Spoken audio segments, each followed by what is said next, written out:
All right, let's talk about one of the biggest mysteries in the entire art world. We're diving into the French Baroque painter Georges de Latour. Now, here's the thing about him.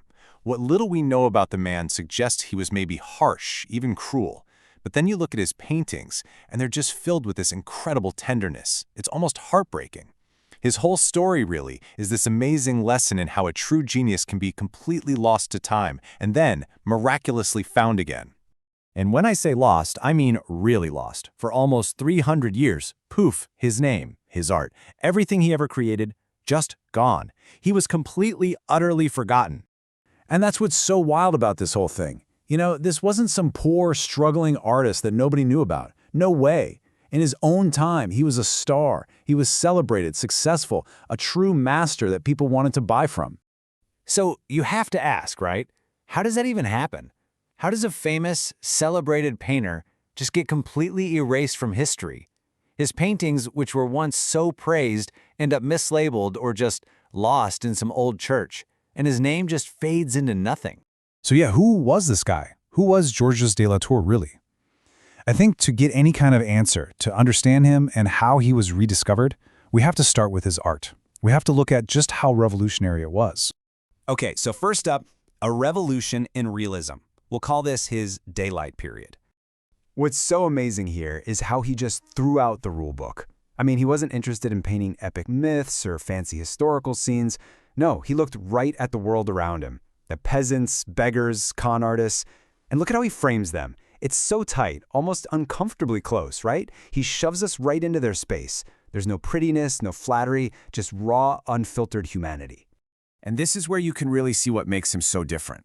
So you might think of Caravaggio, right? Another master of light and dark from around the same time. But Caravaggio is all about the drama, the violence, the big theatrical moment.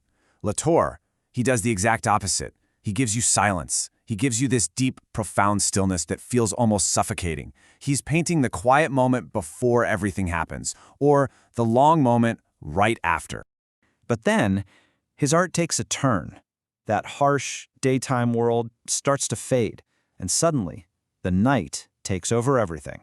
And this is where we get to his most iconic works. He starts speaking a new language, the language of light, and more specifically, the intimacy of the flame.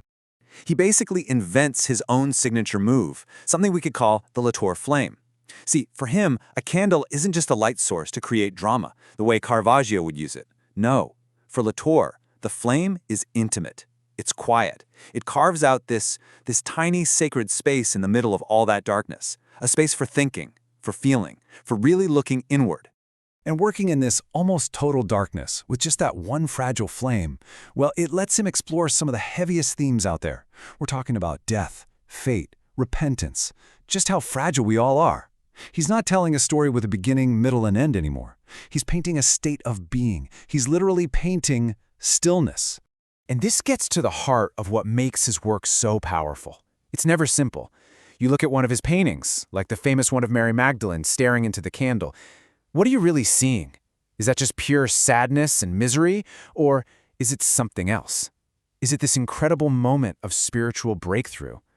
The thing is, he never tells you. He leaves it up to you. So, okay, we've got this incredible, groundbreaking artist. How in the world does he just vanish? Well, that story is almost as dramatic as his art. And let's be super clear about this. He was a big deal. I mean, a major artist. He was well known, people wanted his work, he was even named Painter to the King. And then he dies in 1652. And that's it. The silence begins. I mean, look at this timeline. It is absolutely staggering. For almost 3 centuries, his name just disappears. It takes until the 1930s for a few art historians to start connecting the dots, to piece it all together and realize they found this long-lost master. You know, the timing of his comeback was just perfect. Think about the 1930s. Europe was grappling with all these huge changes. Art was exploding with things like cubism and total abstraction. And then here comes Latour. His work felt like an anchor.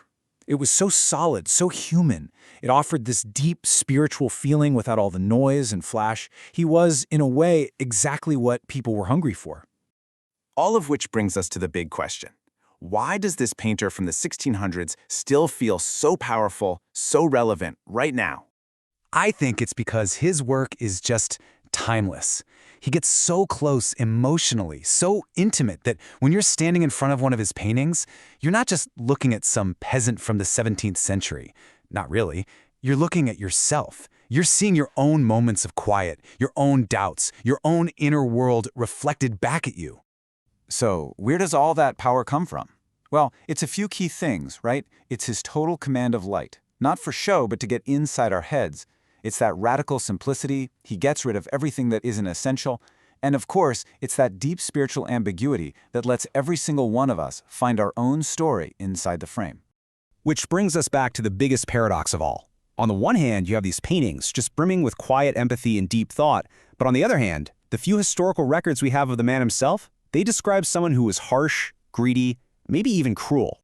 So you're left with this huge, unanswerable question.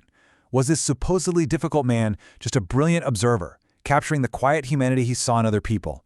Or was he painting something else? Was he painting a confession? Was he putting a vision of himself onto the canvas, maybe the person he wished he could be? Honestly, we'll probably never know for sure. But in the end, this is what we're left with. This is who he was as an artist. He was the painter of silence in an age of noise. He was the painter of stillness in a world of frantic movement. And he was the painter of the fragile human condition, not grand heroes and glory. He made a choice. He chose to paint those quiet moments, those in-between moments that really define who we are. And in all that fragile darkness, he lit a single candle. A flame that, after centuries of being lost, still burns so brightly today.